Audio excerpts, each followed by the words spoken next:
Pronto, acho que agora foi. E vocês, como estão? Como estão hoje? Estão mais dispostos? Está chegando pertinho aí do fim de semestre, né? Imagino que já deva ter começado aí a correria um pouquinho, né? E como? É, Professora, pode falar, Lucas. para quem ficou em quarta prova, qual será o conteúdo da quarta prova? O assunto todo do semestre, só a unidade que o aluno se saiu mal?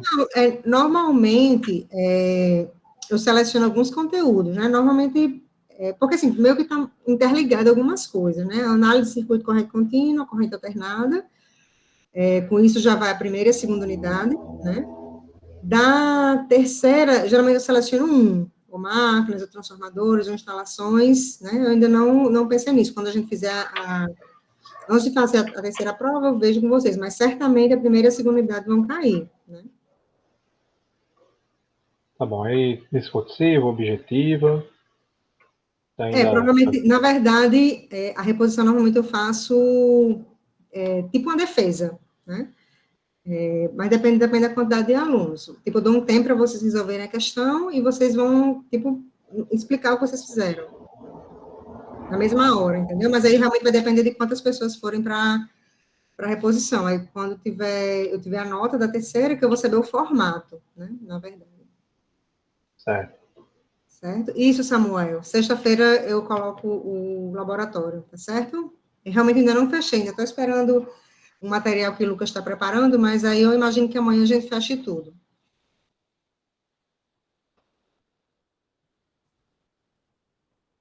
A Aline está cansada só de pensar em quê? Nos trabalhos que vão vir no fim da unidade ainda, do semestre ainda?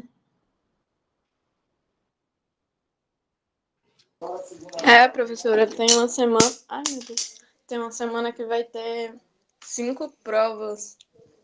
Já estou desesperada, só de pensar. É puxado, mas o bom também de saber com antecedência é que dá para a gente se organizar um pouco, né? Assim, não deixar acumular as matérias, porque realmente na semana ficaria uma correria, né? Então, dá para a gente se programar, pelo menos, né? Mas mesmo assim não deixa de ser cansativo, né? Mas esse semestre aí meio, assim, um pouco mais curto, né? E acarreta esse tipo de coisa mesmo. Ficou mais corrido, né? Porque teve essas aulas extras também. Mas, na verdade, eu não sei se todos os professores entenderam da forma correta, né? Porque como a gente está fazendo, muitos professores estão fazendo uma parte da disciplina assíncrono, né? Então, síncrono nesse momento que a gente está tendo, né? Onde a gente está ao mesmo tempo online, conectado, né, onde a gente pode, né, ter essa troca. E assíncrono por exemplo, quando eu divulgo os roteiros para vocês, digo o que, é que vocês precisam estudar para chegar aqui, né, para a gente só discutir e tirar as dúvidas. Então, teoricamente, essa aula assíncrona, ela deveria contar como aula também, né, e ela conta, na verdade. Então, os professores, na verdade, se eles planejaram, como eu fiz, assim como eu, né, tem uma parte assíncrona e uma parte síncrona, eu não preciso, de fato, marcar mais encontros síncronos para cumprir essa complementação da carga horária, porque o formato da disciplina permite, né, que uma parte dessa carga horária seja de forma assíncrona, né? Então, a gente pode colocar, por exemplo, uma aula no sábado, como se vocês estivessem estudando no sábado. Então, eu sei que minha aula, por exemplo, na quinta, eu vou e coloco essa aula na quarta, como se vocês fossem fazer o roteiro na quarta, entendeu? Tem algumas formas de fazer isso sem ser necessariamente marcar aulas extras com os alunos, né? Realmente tudo depende da disciplina, como ela foi planejada, do que está no plano de curso, né? Professor, uma dúvida. O semestre é até o dia 30, né? Isso. Então, vai acabar só a matéria da senhora, porque o resto eu ainda não fiz nem a segunda prova. Mas, assim, normalmente, a data que está lá no CIGA, que é o fim do semestre, né, tem de ter as consolidações parciais até essa data. Ou seja, uma prova de reposição pode ser feita depois, né, mas até a terceira prova tem que ser feita nessa data. E nem só ser feita, tem que ser divulgadas as notas até essa data. Né? Tá bom, vai ser corrido, então. Imagino, viu? Também tem que se programar bem direitinho aí para não ter essa confusão aí. Mas, assim, lembrem que tem matéria que pode ter só duas provas. Eu não sei se é o caso dessa, viu, Luca? Porque, de repente, o professor planejou ter só duas provas, duas avaliações, né? Não teria problema. A terceira Nossa, eu pode tô ser... pagando, são tudo 3. Aí lascou, é. Mas aí, de repente, a terceira pode ser um trabalho, né? Alguma coisa assim, pode ser. O regulamento, pelo menos do jeito que ele é hoje, a gente tem de fazer pelo menos uma escrita, né? Que eu entendo, convertendo aqui para a nossa realidade paralela, né? Eu entendo que pelo menos uma dissertativa, né? Assim, vocês enviam as respostas e tal, né? Pelo menos eu entendo dessa forma. Apesar de que, mesmo no presencial, isso valendo, né? De ser pelo menos uma dissertativa, eu sempre faço todas dissertativas. Eu acho menos injusto, né? Assim, muitos alunos acham mais fácil a prova objetiva, mas a prova objetiva é muito binária, né? Ou você acerta ou você erra. Então, assim, por isso eu gosto da subjetiva. Além de conseguir ver um pouquinho mais como vocês estão pensando, o que é que vocês estão errando, também tem isso, eu consigo aproveitar alguma coisa, que na objetiva não. Se é objetiva, ou tá certo ou tá errado, né? Aí eu complico um pouquinho.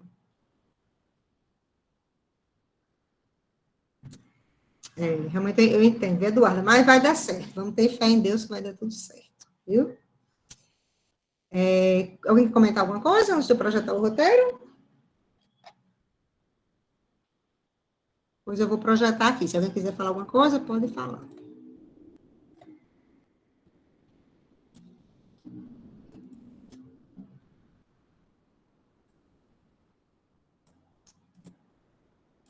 Pronto, já foi, né? Esse roteiro, né, o penúltimo conteúdo, né? A gente tem mais uma aula de conteúdo, e depois mais uma aula de exercícios para ter a nossa prova. Aqui a gente faz um paralelo, né, com o transformador real, né?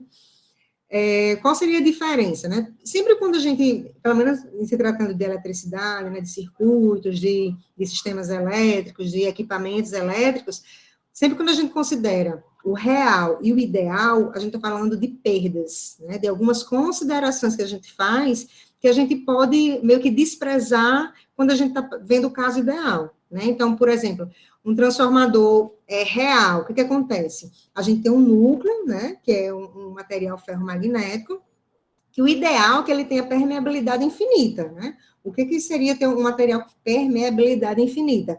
Eu teria como se fosse resistência zero para o fluxo. Então, o fluxo ia ficar circulando ali, né, sem problema nenhum. Então, se eu tenho resistência zero, né, para o fluxo, quer dizer que ele não vai procurar outro caminho, por exemplo, o ar. Ele vai todo se concentrar no núcleo, né, que é o que se deseja, que o fluxo fique todo contido no núcleo, né, para que não tenha nenhuma dispersão. Isso é uma situação ideal, mas a gente não tem um núcleo, né, um material que seja 100% perfeito, que tenha permeabilidade de fato infinita, ela tem um limite físico. Então, o ideal, a gente vai ter alguma dispersãozinha desse fluxo, sim, né? Outra coisa, os transformadores têm os enrolamentos, né? Os enrolamentos são feitos de fios de cobre. Então, se é um fio de cobre, então, na prática, ele tem uma resistênciazinha, por menor que seja, né?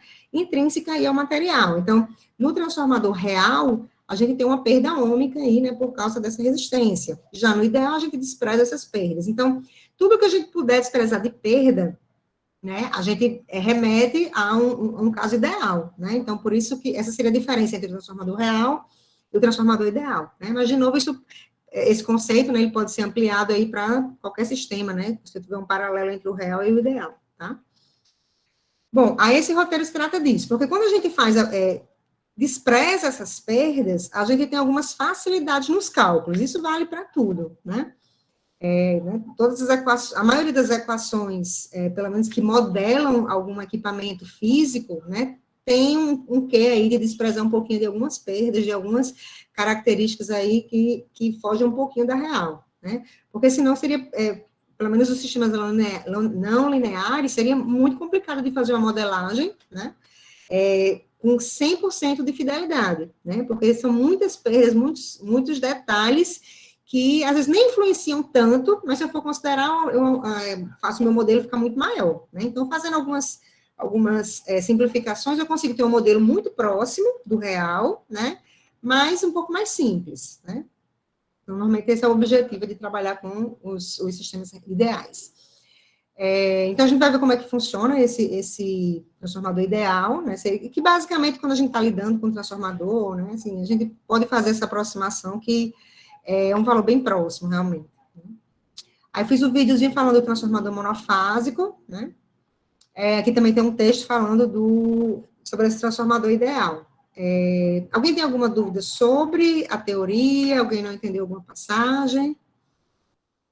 Alguém quer perguntar alguma coisa sobre algo que viu no Professora, vídeo? sobre a teoria não, mas se a senhora puder recapitular um pouco na parte lá dos problemas, inclusive no problema que a senhora coloca lá no vídeo, para a questão de modelar as equações e tal, eu acho que era interessante, para dar uma reforçada.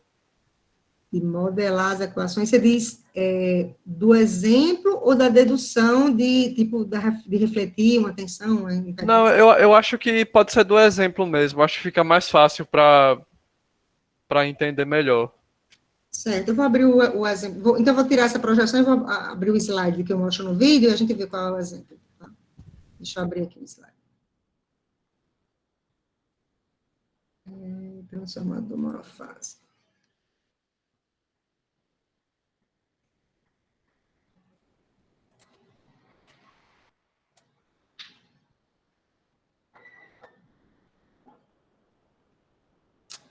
Eu não caí aqui o...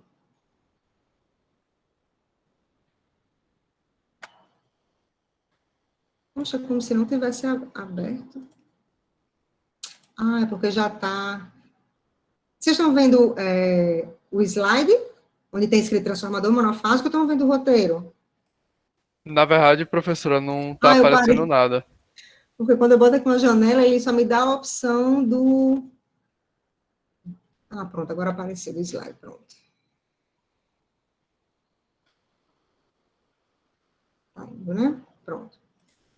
Aqui o slide. Eu deixei lá para o final, para o exemplo, né?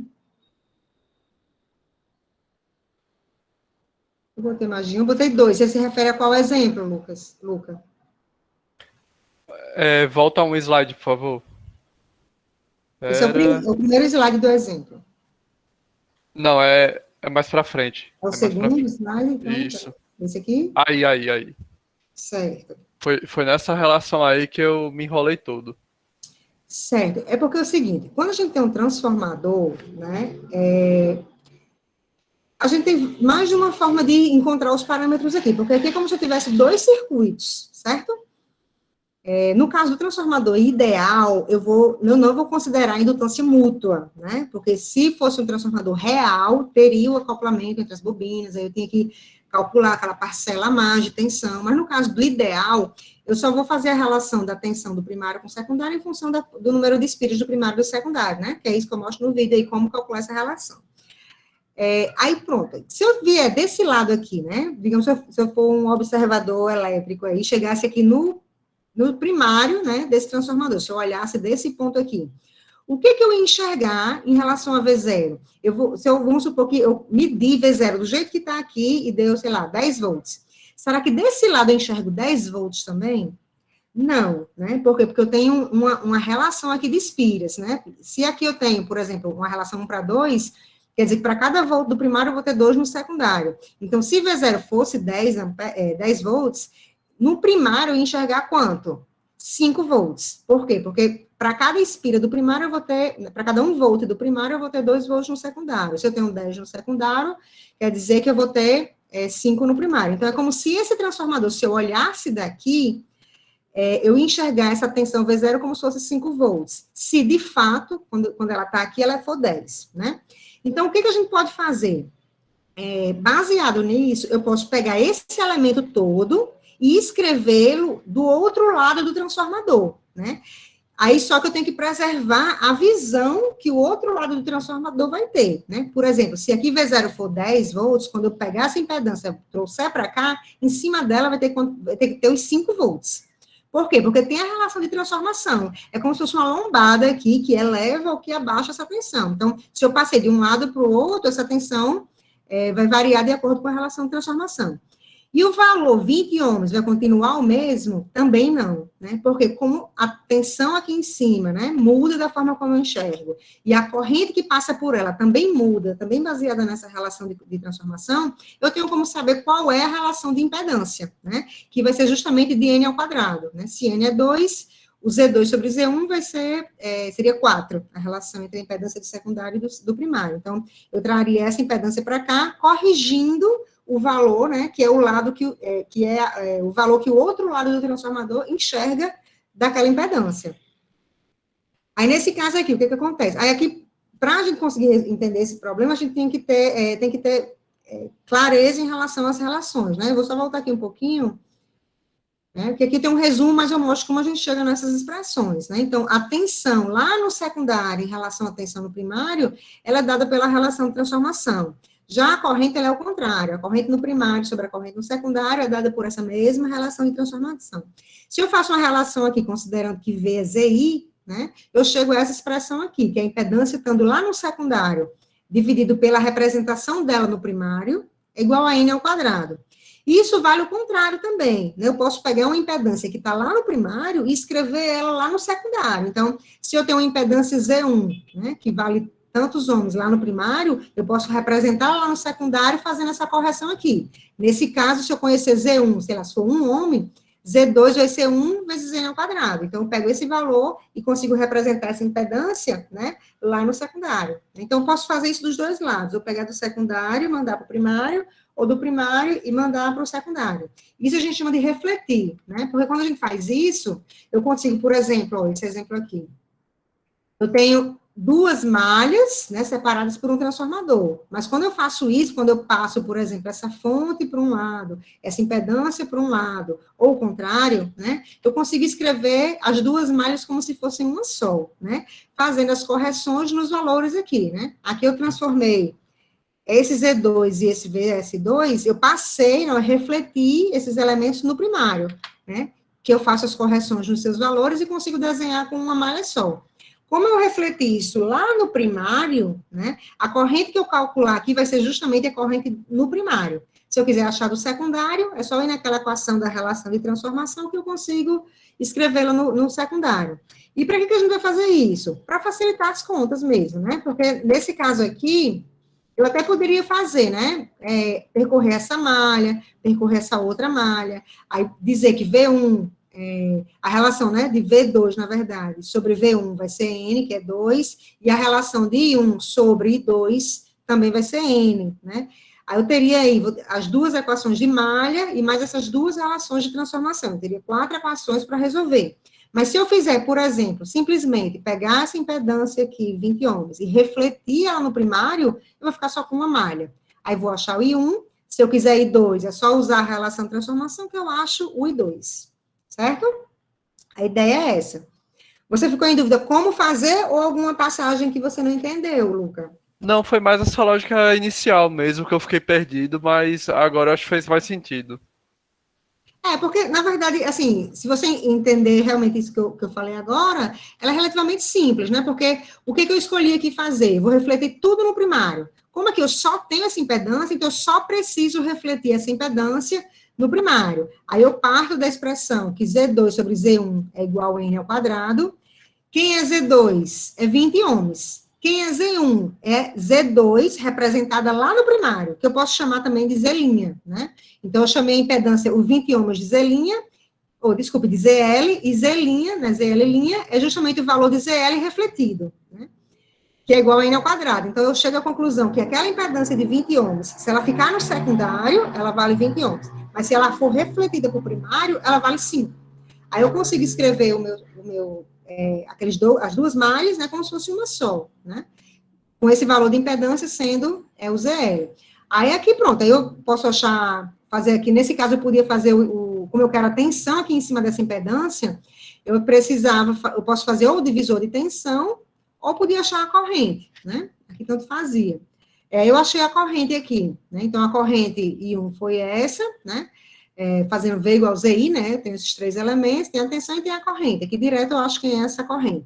Achando a corrente, essa questão tem um ponto interessante, porque assim, Eu quero, a tensão que eu quero é V0, só que é V0 a tensão em cima da impedância lá no secundário.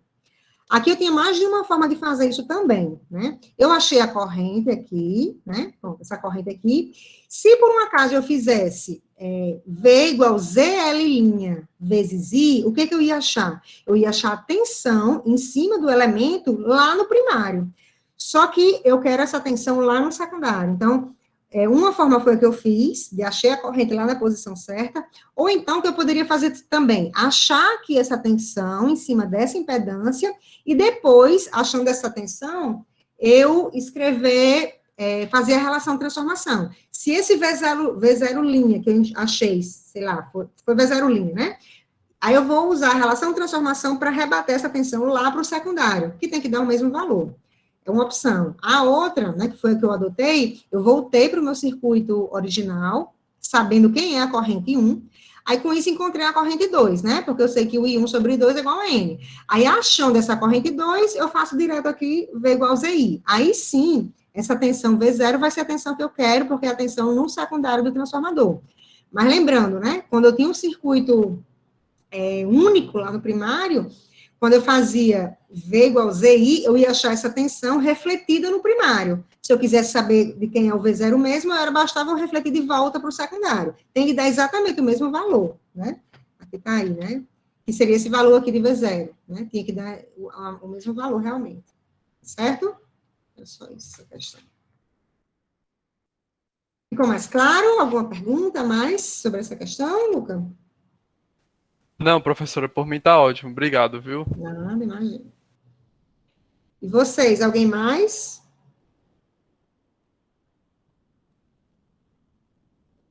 Vou voltar para o roteiro, né?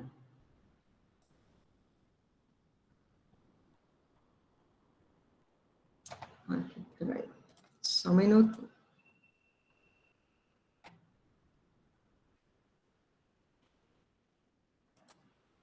Pronto.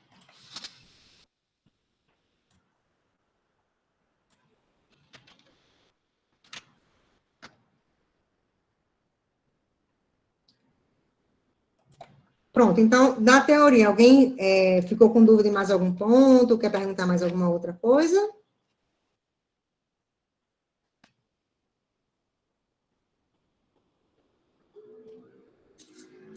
Nada? Tá, joia, então. Bom, aí passei aqui alguns exercícios, né? Basicamente, são baseados nesse exemplo que eu coloquei lá, né? Por exemplo, aqui eu coloco uma máquina, tem uma corrente elétrica, né? Aí fala que, para que tenha a mesma uma potência, ela demanda 400 amperes, né, para que haja potência dissipada suficiente, para que ela funcione adequadamente. Para conseguir essa corrente, né, a gente usa um transformador, que está ligado a uma rede elétrica, cuja tensão vale 110 volts, e pode fornecer um máximo de 40 amperes. Qual será a tensão sobre a máquina de solda? Então, essas questões iniciais, realmente é só para a gente ir aplicando essas equações bem básicas, para a gente se familiarizando, né? Essa aqui da mesma forma, né? Eu tenho só o transformador, aí dou uns parâmetros de um lado, meço do outro lado, né? Aí essa daqui já é bem parecida com essa questão que a gente acabou de fazer, aqui a gente vai precisar fazer a mesma coisa, né? Eu vou pegar essa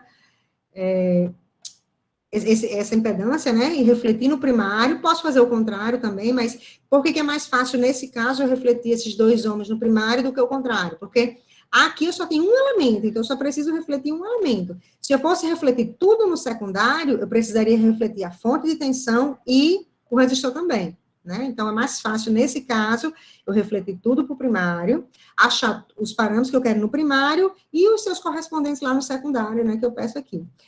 Talvez aqui, agora que eu me toquei que tem um ponto, mas ignorem o ponto, e o que pode acontecer, deixa eu ver aqui, provavelmente o valor da corrente I2, ele vai entrar aqui, vai sair aqui, vai dar a fase com a diferença de 180 graus, tá? Então, não tem problema.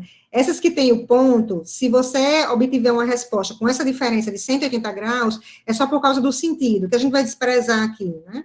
o módulo tem que bater, tá? Mas aí a fase, por exemplo, de 2, certamente o que está no gabarito vai dar a metade do que você vai fazer. A metade não, é a diferença de 180 graus, né? Menos essa corrente, tá? Mas o módulo vai bater, tá certo? Pronto, é essa O daqui. gabarito tá só o módulo mesmo. Ah, é? Ah, é que eu pedi só os módulos. Ah, por isso que eu deixei, então, o ponto. Ah, então ótimo, melhor ainda, né? Porque se eu tivesse botado o módulo e a fase no gabarito, por causa do ponto aqui, vai dar uma diferença de 180 graus, mas ainda bem que é só o módulo mesmo, agora que eu percebi. Obrigada. Nem vi, acho que foi Sara, né?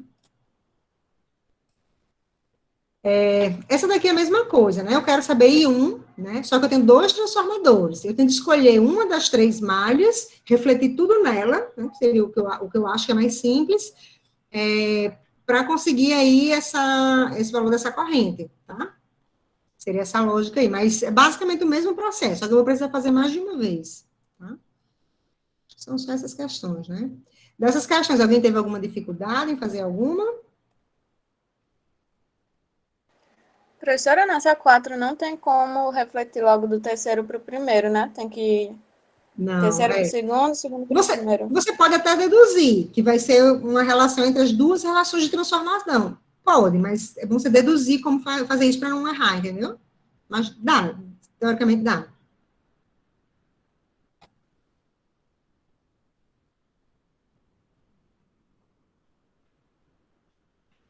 Jeverton, tu ia fazer uma pergunta. Ah, mas eu vi aqui que deu certo, né? Tu já encontrou a resposta?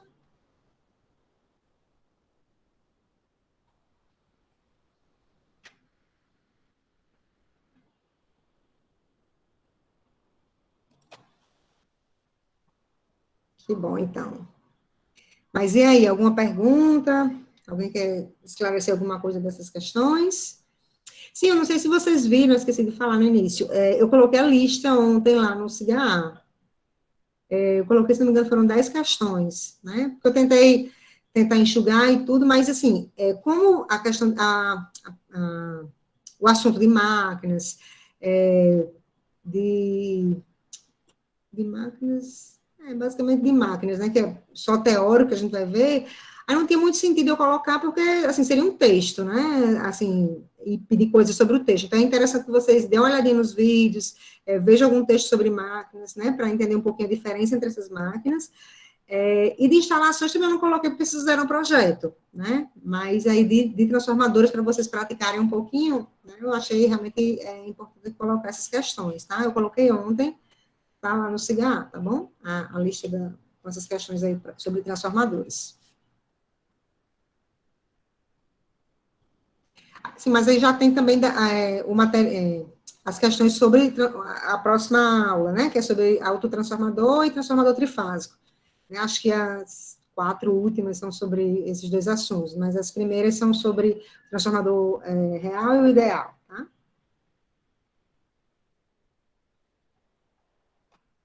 Bom, então, do roteiro, né, seria isso, né? Se ainda alguém tiver alguma dúvida, quiser perguntar alguma coisa, ou desse roteiro, ou de outro roteiro, de algum assunto, alguma outra coisa.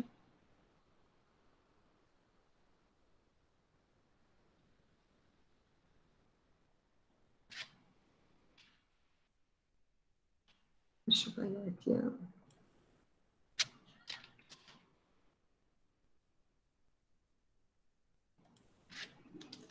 A transformadora, assim, como a gente está vendo essa parte mais informativa, né, é tranquilo realmente. Né?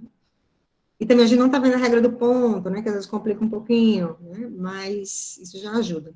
Eu vou colocar aqui no chat o link lá para o formulário, tá? Rodrigo, provavelmente sim, viu? Provavelmente vai ser sim.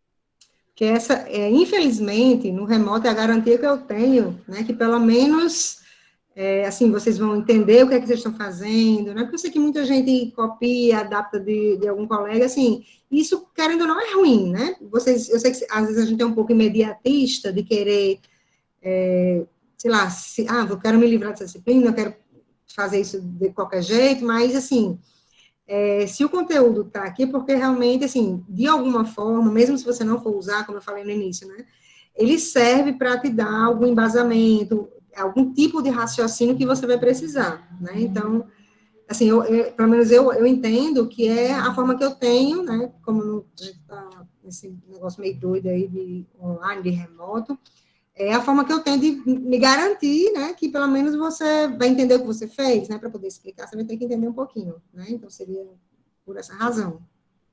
Como eu não tenho como fazer isso com as provas, né? Porque aí ia passar bem um semestre todo em corrigindo, aí eu, pelo menos com os laboratórios, eu estou tentando fazer isso, certo? Professora, com licença, Vou falar. em relação a esse laboratório que a gente fez a planta, a senhora acha que até semana que vem a gente tem a nota dele? Eu pedi, porque assim, os laboratórios quem corrigem são os monitores, né? Eu Ah, é pedi, mesmo, professora, desculpa. Eu não, esqueço. mas assim, eu fico dando uma olhada, né? Eu montei a planilha de pedir para eles começarem a corrigir, eu pedi na segunda-feira passada e pedi que eu disse que eles tinham uma semana para corrigir. Às vezes eles atrasam, né? Mas eu tenho esperança que até segunda-feira eles corrijam, né? Essa é a minha ideia, né? Não sei se vai dar certo. Professora, vai ficar 3 de cada laboratório e 4 da prova, né? Não, esse último laboratório, ele deve valer só um ponto. Porque ele é mais simples, ele normalmente não dá tanto trabalho, não. Aí a prova fica valendo 6, então. 6, isso. Ah, tá bom. Professora, inclusive, vai ser no Faustad, esse próximo laboratório? Não, porque, assim, a gente, realmente, assim, depende se a gente for usar alguma coisa de modelagem, mas eu acredito que não. A gente tenta fazer uma coisa mais prática, né? Algum vídeo ligando o motor, mostrando os dados, como se vocês estivessem fazendo no laboratório e ficaria para vocês fazerem só a parte da análise, né? E ele normalmente é um laboratório simples, né? Aí pronto, o que a gente está esperando é porque o Lucas ficou de fazer umas simulações para mostrar os resultados simulados, que são mais bonitinhos, é um gráfico, é mais fácil para entender, entendeu? O funcionamento. Aí vamos ver se dá certo para a gente conseguir montar tudo até amanhã. Tá bem, então. Obrigado. Nada. Falta alguém preencher lá o formulário da presença?